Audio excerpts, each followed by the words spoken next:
Hello student, स्वागत है आप सभी का इंग्लिश दुनिया के इस यूट्यूब चैनल पर। आज हम पढ़ने जा रहे हैं क्लास 10th की poem the trees by Adrienne Rich.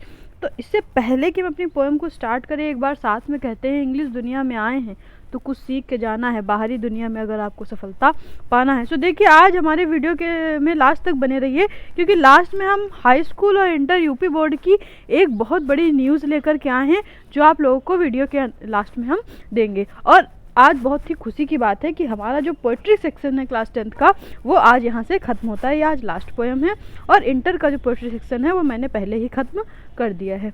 तो चलिए स्टार्ट करते हैं, और लास्ट तक बने रहिए, क्योंकि लास्ट में हम आपको एक बहुत ही बड़ी इन्फॉर्मेशन देंगे। Thank you.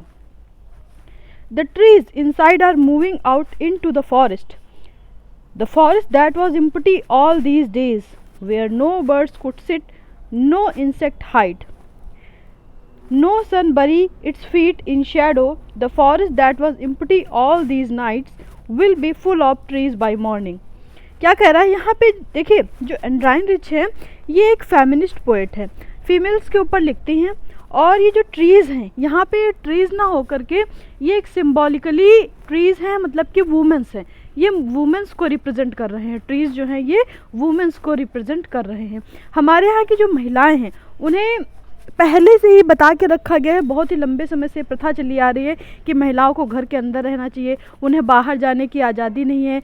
और in the compare of mans, तो वो लोग बहुत ज़्यादा फ्रीडम अपनी नहीं इंजॉय कर सकती हैं। अगर बाहर भी जाती हैं तो उनको बाउंडेड तरीके से जाना होता है, और भी कई सारी चीज़ें चली आ रही हैं। तो उसी के अगेंस्ट इन्होंने ये पोएम लिखी है। The trees inside are moving out into the forest, कि घर के अंदर जो पेड़ हैं, अब पेड़ घर के अंदर तो पेड़ होते नहीं हैं यूजुअली, तो घर के अंदर जो पेड़ हैं, हम छोटे छोटे अगर लगाते भी तो छोटे छोटे पौधे लगाते हैं। तो इनका कहने का अर्थ है, जो घर के अंदर पेड़ है, यानी कि जो घर के अंदर वुमेन्स है, महिलाएं हैं, वो कहाँ जा रही हैं? बाहर जा रही हैं, फॉरेस्ट यानी कि बाहरी दुनिया में जा रही हैं। The forest that was empty all these days, अब जहाँ पे पेड़ ही नहीं होंगे तो वो फॉरेस्ट कैसे हो सकता है? वो तो एक नॉर्मल लैंड होगी ना। लेकिन यहाँ पे क्या कह रही है कि जो फॉरेस्ट है, यानी कि जो बाहरी दुनिया है, जो अभी तक खाली थी, वुमेन्स से खाली थी, तो वो अब भर जाएगी, यानी कि वुमेन्स अब बाहरी दुनिया में कदम रखेंगी। Where no birds could sit, अब पेड़ ही नहीं थे तो बर्ड्स किस पे बैठती? तो वहाँ अभी तक कोई बर्ड्स सिट नहीं करती थी। नो इंसेक्ट हाइट, बिना पेड़ के कोई भी जो इंसेक्ट है, कीड़े मकोड़े हैं, वो कहीं भी छाँव नहीं ले सकते थे। नो सन बरी इट्स फीट्स इन शैडो, और ना ही तो कोई जो सूर्य है वो अपनी रोशनी को, अपनी किरणों को पेड़ों की जड़ों तक पहुंचा पा रहा था।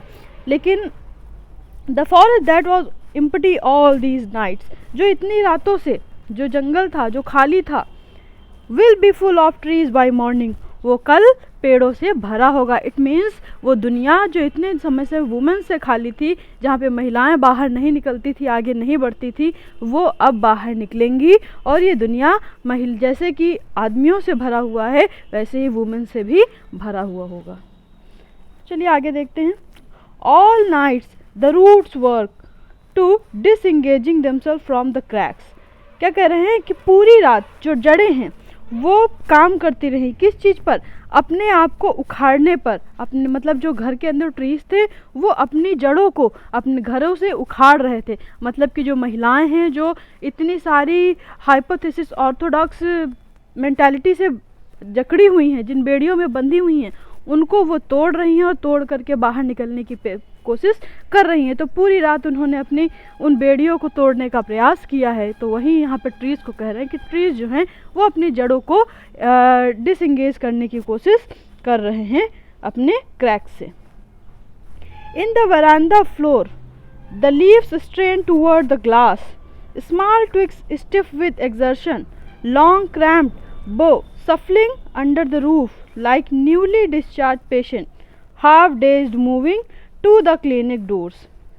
क्या कह रहे हैं? देखिए, इन द वरांडा फ्लोर, यानी कि घर का जो वरांदा है, वहाँ पर the leaves strain toward the glass, जो पेड़ों की पत्तियाँ हैं वो ग्लास, यानी कि जो विंडो आपकी लगी हुई है, विंडो पे जो ग्लास लगा हुआ है, कांच लगी हुई है, उसकी ओर भाग रही हैं, बढ़ रही हैं।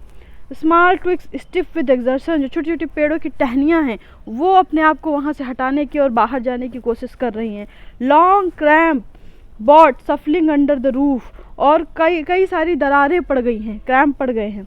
लाइक न्यूली डिस्चार्ज पेशेंट्स, जैसे कि कोई पेशेंट है, कोई आदमी है, बीमार है, जो हॉस्पिटल में कई समय से एडमिट था, तो वो हॉस्पिटल में इतना ज़्यादा बोर हो जाता है कि जैसे उसको पता चलता है मुझे डिस्चार्ज मिलने वाला है, वो बहुत ही तेज़ी से वहाँ से भागने की कोशिश करता है। उसका सारा पेशेंस ख़त्म हो जाता है और वो सोचता है कितनी जल्दी हो सके मैं इस हॉस्पिटल से बाहर निकल लूँ। बिल्कुल वैसे ही जो महिलाएं हैं इतने दिनों से उस बेड़ियों में जकड़ी हुई थी, अब वो बिल्कुल न्यूली डिस्चार्ज पेशेंट की तरह बाहर की ओर भागने की कोशिश कर रही हैं। हाफ डेज्ड मूविंग, अभी उनको पूरा होश भी नहीं आया है लेकिन वो उससे निकलने की कोशिश कर रही हैं। टू द क्लिनिक डोर्स, जो हॉस्पिटल्स हैं उनके दरवाज़ों से, इट मीन्स जो वुमेन्स है वो अपने घरों से इस तरह से निकलने का प्रयास कर रही हैं। आगे देखते, I sit inside doors open to the veranda. अब पोएट अपने आप को कह रही हैं कि मैं बैठी हुई थी और वरांडा के जो डोर हैं वो ओपन थे। राइटिंग लॉन्ग लेटर्स, और पोएट क्या कर रही थी, लॉन्ग लेटर्स को लिख रही थी। इन विच आई स्कार्सली मेंशन द डिपार्चर, जिस पे इन्होंने बहुत ही डिपार्चर के बारे में बहुत ही डीपली मेंशन नहीं किया है। Of the forest from the house, the night is fresh, the wool moon shine in a sky still open. तो अब ये क्या कह रहे हैं कि जो ये रात है वो बड़ी ही फ्रेश है, बड़ी ही तरोताज़ी है और फुल मून निकला हुआ है जो आसमान में चमक रहा है। The smell of leaves and lichens, जो स्मेल है पत्तियों की, लीव्स की, वो आ रही है। लीचन्स मीन्स क्या होता है, लीचन्स, ये देखिए जो वर्ड है लीचन्स, इसका मतलब होता है, आपने देखा होगा पेड़ों में ग्रीन कलर की काई लग जाती है, ठीक है, उसको कहते हैं लीचन्स। ठीक है, तो जो लीचन्स की स्मेल है वो आ रही है। Still reach like a voice into the room, जैसे कि आवाज़ें आती हैं बिल्कुल वैसे ही ये स्मेल पहुंच रही है रूम्स तक। My head is full of whisper, और इतनी अधिक वो आवाज़ हो रही है पेड़ों के बाहर निकलने की कि मेरे दिमाग में पूरी विस्परिंग यानी कि बुदबुदाहट भरे साउंड भरे हुए हैं। विच टुमारो विल बी साइलेंट, तो कल जब ये वही महिलाएं जो अपने घर में विरोध कर रही हैं और बाहर निकलने का प्रयास कर रही हैं, जब कल उनको आज़ादी मिल जाएगी तो ये सारा शोरगुल सब खत्म हो जाएगा, सब कुछ बिल्कुल साइलेंट हो जाएगा। एक तरह का रेवोल्यूशन, जैसे कि कोई क्रांति आती है, बिल्कुल वैसे ही यहाँ पे दिखा रहे हैं। Listen, the glass is breaking, देखिए जो कांच है वो टूट रही है।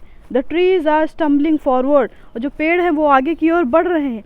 अब यहाँ पे पेड़ों को कैसे बताया गया, जैसे पेड़ चल रहे हैं, जैसे कि वो कोई लिविंग थिंग्स हों, जैसे कि हम ह्यूमन बींग्स चलते हैं, जबकि पेड़ तो अपनी जगह फिक्स्ड रहते हैं। माना कि वो लिविंग्स होते हैं, उनको कुछ लोग लिविंग्स मानते हैं, कुछ लोग नॉन लिविंग्स मानते हैं, लेकिन इंग्लिश में हम उनको इट ही करके कंसीडर करते हैं, यानी कि हम लोग उनको नॉन लिविंग्स ही मान के चलते हैं।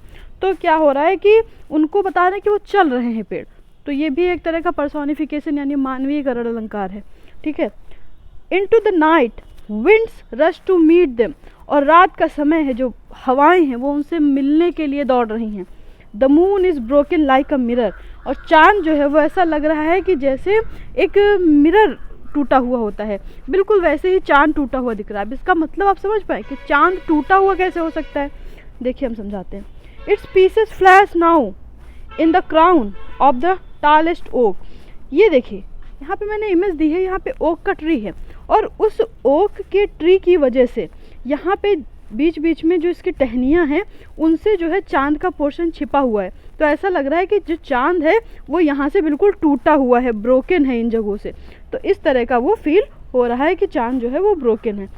तो आई होप कि ये पोएम जो है वो आप लोग को समझ में आई होगी, और मैंने यहाँ पे इस पोएम के कुछ डिफ़िकल्ट वर्ड्स लिख लिए हैं, तो आप लोग उनको देख लीजिए। स्टम्बलिंग मीन्स होता है ट्रिप ओवर, फ्लैश यानी कि साइन करना, ओक ये एक तरह का ट्री होता है, स्कार्सली यानी कि बेयरली, और डिपार्चर मतलब जाना, निकल के, डिसएंगेज मतलब अपने आप को रिमूव करना, स्ट्रेन यानी कि प्रेशर देना, ट्विक्स मीन्स स्मॉल स्टेम यानी कि छोटी छोटी टहनियाँ पेड़ों की, एक्सर्शन यानी कि एफर्ट करना, प्रयास करना, क्रैम्प्ड मीन्स रेस्ट्रिक्टेड, और बो मीन्स ब्रांच, सफलिंग मीन्स होता है मिक्सिंग, और discharge means send out, dazed means stun. तो ये आपके कुछ डिफ़िकल्ट वर्ड्स लिखे हुए थे, और आई होप कि ये पोएम आपको समझ में आई होगी। और हमने हाँ कहा था कि लास्ट में आप लोगों को एक बहुत ही बड़ी इन्फॉर्मेशन देंगे, तो वो इन्फॉर्मेशन ये है कि कल मैंने यूपी बोर्ड से रिलेटेड एक न्यूज़ देखी है जिसमें ये कहा जा रहा है कि जो आप लोगों के हाफ ईयरली एग्ज़ाम है वो बोर्ड की तरफ से कंपलसरी कर दिए गए हैं। आप लोग के हाफ ईयरली एग्ज़ाम की तैयारी कराई जाएगी और हाफ ईयरली एग्ज़ाम होंगे जिनकी कॉपियाँ जो है वो कॉलेज में ही चेक होंगी आप लोग के स्कूलों में। अभी आप लोग के हाफ ईयरली एग्ज़ाम होने हैं, ऐसा बोर्ड ने नोटिस दे दिया है। और जो एनुअल एग्ज़ाम आपके होने हैं वो 22 मार्च के बाद से कंसीडर किए जा रहे हैं कि होंगे। तो आप लोग अपनी पूरी तैयारी कर लीजिए, क्योंकि बोर्ड ने एक तरह का हम लोगों को इंडिकेशन दे दिया है कि जो एग्ज़ाम है वो होने हैं और 22 मार्च से होने हैं। तो 99.99% चांसेस हैं आपके एग्ज़ाम मार्च में ही स्टार्ट होने के, लास्ट मार्च में।